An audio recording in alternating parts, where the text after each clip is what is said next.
Welcome back to our series परमेश्वर के पर्व पार्ट 3। आज हम परमेश्वर के पर्वों में से तीसरा पर्व सीखेंगे, जो कि है पहले पुले का हिलाए जाने का पर्व, जिसे इंग्लिश में फेस्टिवल ऑफ फर्स्ट फ्रूट्स भी कहते हैं। पहला पुले का जो हिलाए जाने का जो पर्व है वो प्रभु यीशु मसीह के पुनरुत्थान को दिखाता है। और ये जो पर्व होता है ये वसंत ऋतु में मनाया जाता है। और वसंत ऋतु के आने से पहले सर्दियों का मौसम होता है। सर्दियों में सब कुछ लाइफलेस हो जाता है, सब कुछ ड्राई हो जाता है। और इस मौसम में ना ही कोई फूल होता है ना फल होता है, और हर जगह हमको ड्राइनेस दिखाई देती है। और जब वसंत का मौसम आता है उस समय जो पृथ्वी पर जो कुछ मरा हुआ होता है वो फिर जी उठता है। और वसंत ऋतु के समय में ही पृथ्वी पर नई फसल उगती है।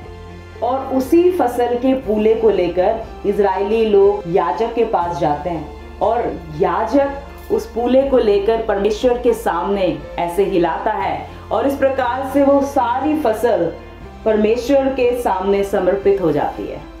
जब हम फूलों के विषय में बात कर रहे हैं तो उत्पत्ति की पुस्तक उसका 37 अध्याय की 7 और 8 आयत में इस प्रकार से लिखा है, जहाँ पर जो यूसुफ है वो स्वप्न देखता और कहता है कि हम एक खेत में पूले बांध रहे हैं और मेरा पूला उठकर खड़ा हो जाता है, और जो उसके भाई है वो चारों तरफ से उसके पूलों को घेर लेते हैं और उसके पूले यूसुफ के पूले के सामने झुक जाते हैं। तो उसके भाई कहते हैं, क्या सचमुच तू हमारे ऊपर प्रभुता करेगा?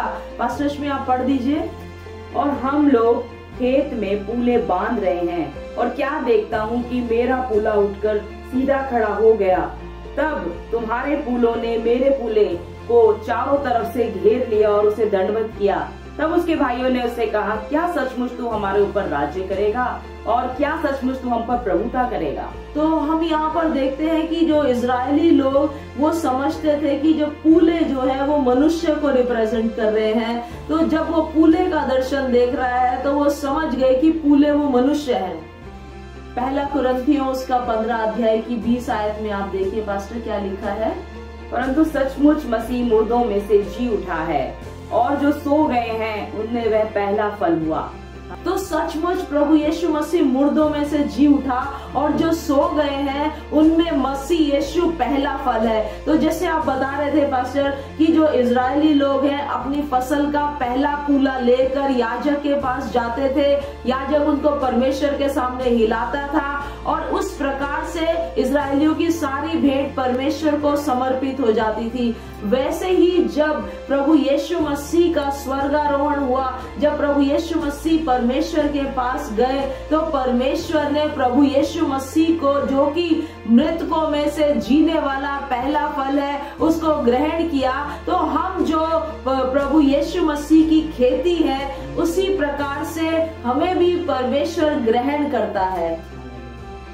तो इसी पहला कुरिन्थियों के 15वें अध्याय को यदि हम पढ़ें तो पौलुस कहता है कि प्रभु यीशु मसीह पुनरुत्थान होने के बाद सबसे पहले कैफा को, उसके बाद 12 चेलों को, 12 चेलों के बाद 500 से भी अधिक लोगों को दिखाई दिए। और जब पौलुस ये पहला कुरिन्थियों की पत्री लिख रहा है तो वो 500 में से जो लोग थे ज्यादातर लोग जिंदा थे। तो पौलुस कहता है कि और आखिरी में प्रभु यीशु मसीह जीवित है, वो मुझे भी दिखाई दिए। और प्रियो, आप हमारे लिए और आपके लिए ये आशा है।